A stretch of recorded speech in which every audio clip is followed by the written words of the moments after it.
Located on the eastern extreme of the land border between Hong Kong and mainland China, Jongying Street is no ordinary thoroughfare. Here, every stone whispers of empires, revolutions, and Cold War intrigues of the past. Literally meaning Sino-British Street, Jongying Street was born from a 19th century treaty. Through the tumultuous 20th century, it not only survived but in fact thrived. Today, Jongying Street continues to be a living relic and a very special area where the two systems meet under one country. Let's go have a look at it now. Good morning from Shenzhen. We're getting on an eastbound Line 2 and 8 metro train to head to Shatojiao Station now. The line's naming looks a bit confusing, but it just means that Line 2 and Line 8 have through operation and effectively run as a single line.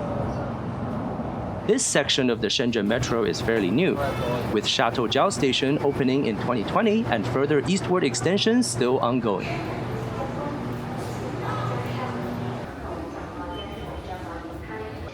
Shatojiao Station is a bit more than 1 kilometer from Jongying Street. There is a bus, but it is okay to walk as well.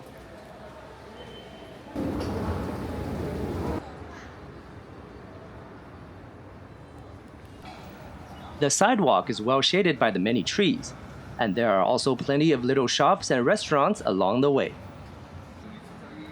About halfway through, you will see the currently inactive Shatojiao Port. This border checkpoint operated between 1985 and 2020 and connects with the Shatokok control point of Hong Kong. It is scheduled for reconstruction soon. Although the Shatojiao port was primarily a crossing for cargo, it would become a larger passenger border crossing after the reconstruction. We are getting close to Jongying Street and the road comes very near the border. We're looking at the border fence now. The green hills on the other side are inside Hong Kong. Administratively, Jongying Street and the nearby blocks are managed like a distinct village that straddles the border. We're on the mainland China side now, and visitors need to pass through this checkpoint to enter. The procedure to come from the Hong Kong side is more complicated. As of the video, visitors can apply for a closed area permit from the Hong Kong police. It would allow access to most of the Shatokok area on Hong Kong side, but visitors apparently cannot directly come onto Jongying Street itself.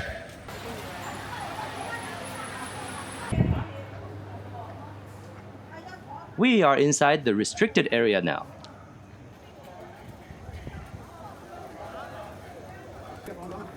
Walk down the stairs and Jongying Street is right in front to the right.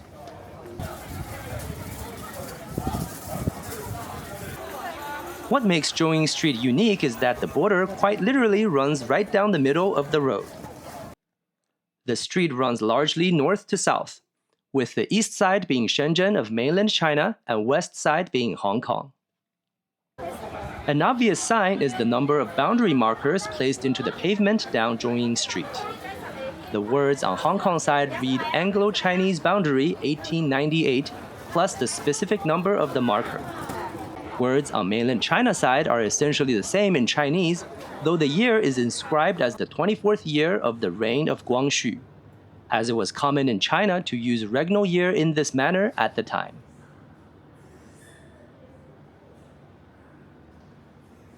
These markers are remnants from a rather dark chapter in China's history. After China was defeated in the Sino-Japanese War of 1894, various colonial powers at the time made further territorial and concession demands on the Qing dynasty. Among these was the British demand for lands north of Hong Kong Island and Kowloon. The two were already British possessions as a result of the Opium Wars decades earlier, and Britain wanted more space to support and defend its growing interests in the area. In 1898, the Second Convention of Peking was concluded to substantially extend Hong Kong to include lands south of the Shenzhen and Shatojiao rivers. The border was surveyed and demarcated in March 1899. At the time, what is now Jongying Street was the mouth of Shatojiao River, which formed the eastern terminus of the land border. However, over the subsequent decades, the river changed course and the original channel dried up, allowing nearby residents to fill in the channel and open up shops on both sides, giving birth to Jongying Street. Today, Jongying Street is still full of shops. The bustling marketplace might make you forget that this is a border, but if you look around, there are subtle differences in the looks of the stores. Shops on the Hong Kong side have more traditional individual storefronts, while those on Shenzhen side have an arcade and a more unified facade. Jongying Street's heyday was the 1980s and 90s, when mainland China started to open up its economy, but many merchandise were still in short supply. Because Jongying Street had access to the worldwide market via Hong Kong and was at the time the only place in Hong Kong where mainland Chinese residents could more or less visit freely, consumers and traders from near and far flocked here for gold, foreign electronics, and whatever other gadgets they could get their hands on. Although Chinese consumers have vastly more choices today, with China itself becoming the world's factory, some still come here to experience the nostalgia.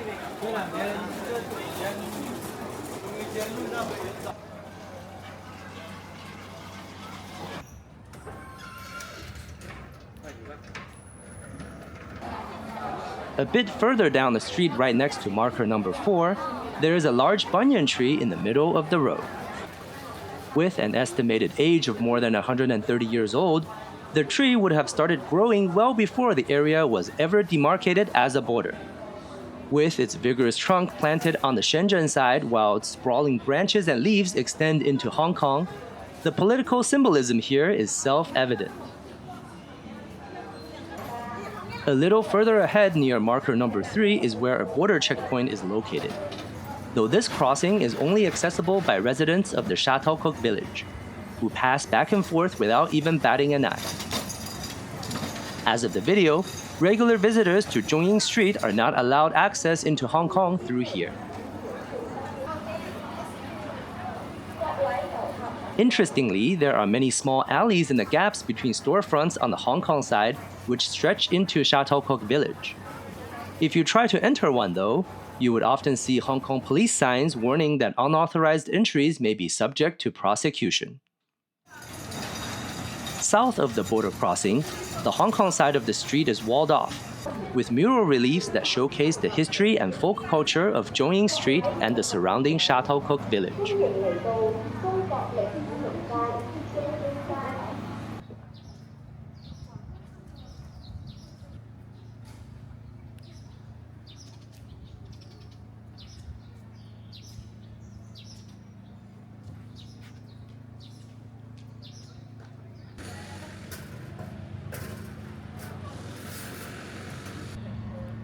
At the end of the reliefs is a large bronze memorial bell. Cast in 2001, it is rung on March 18th each year, the date on which the Anglo-Chinese border survey was completed here in 1899, in remembrance of the past and to wish for a brighter future ahead. Next to the bell, there is also a museum that houses historical artifacts and exhibitions. A few more steps forward, the land on both sides split again. Jongying Street transitions into a seaside promenade where visitors can take respite in the breeze. Across the waters on Hong Kong side, the Sha Tao Kok public pier is clearly visible. At 280 meters, it has the longest jetty among all of Hong Kong's public piers. Here, as the sea and the mountains come together, so do resilience and resourcefulness meet in the middle to weave a story that overcomes the divisions of the past.